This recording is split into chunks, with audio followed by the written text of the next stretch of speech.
Welcome to the October edition of Toss-Up, where you do not have to be a sports fan, but it sure does help.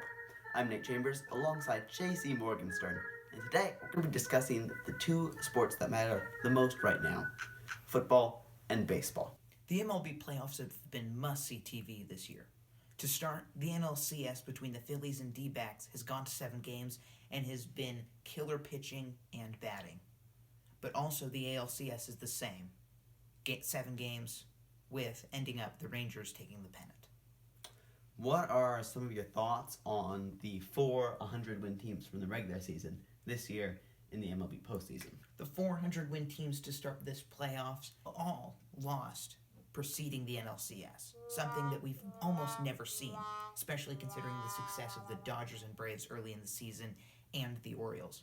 Now, of course, the Orioles came out of nowhere, but the Braves, what a surprise. Ronald Acuna, Matt Olson, and a killer pitching staff.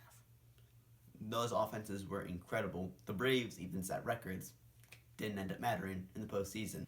Moving on to college football, the ranking system in about 2 weeks is going to move over to the college football playoff rankings, but we're going to take a quick look here at and compare the week 1 top 10 to right now the top 10 in week 9 of college football to see how things have changed and progressed. So far, I see Georgia and Michigan as the top in the polls. I mean, it's just obvious. I think that both of them are likely to go undefeated, and I think there are multiple other undefeated teams in the circuit.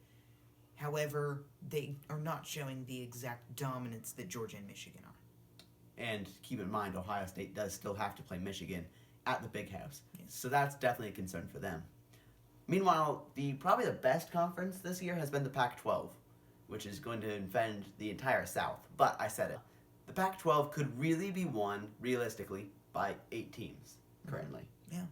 It's a real toss-up. Last week, Penn State and Ohio State played in Columbus. That was one of the worst hyped games I've seen in quite a while. Ohio State got it done. It proved nothing. We're going to move on to useless trivia time. Take it away. Meanwhile, in Division II, Colorado School of the Mines is Division II AP poll leader. Our final topic today is on the NFL. And let's be honest, the NFL has not had a good year press-wise to date. The offensive line play has certainly taken a downhill turn from even a couple of years ago. And probably the main topic of this NFL season so far has been the refs. They have been really, really abhorrent. That's right, and I feel like I have to say it. Taylor Swift and the Chiefs. I have to say the team has showed more maturity since losing Tyreek Hill to the Dolphins. I think it's been the best thing that could have happened to them. Let's focus on a little bit of the bad things here. The Panthers have not been good. In fact, they've been downright terrible. And while some of the blame can be pinned on the number 1 overall draft pick, Bryce Young, it really comes down to in the trenches where they have been worse than terrible. Also been bad, the New England Patriots. They did just beat the Buffalo Bills, but that felt more like Buffalo beating themselves than anything else. A quarter of the league has 2 wins or fewer through 6, or in some cases, 7 games. That is a pretty bad look for a league, but it does show that the parity is improving. The silver lining for that, of course, is this year's draft class is loaded with talent, so these bad teams can get some good players, unless they trade away their pick. That's right. And I have to say the worst part of this NFL season so far has been the unexpected play. There have been no teams showing themselves worthy of a Super Bowl appearance, and a lot of teams showing they are maybe attempting to tank for Caleb Williams. I think it's something to consider.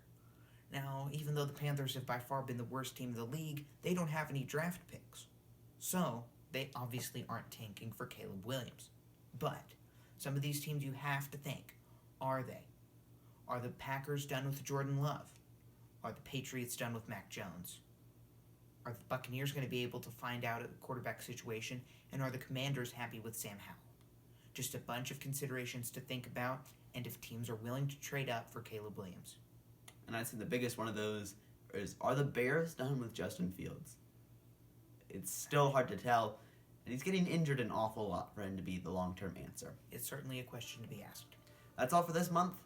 Join us next time as we unpack the football season in general, as well as recapping the World Series. Thanks for watching.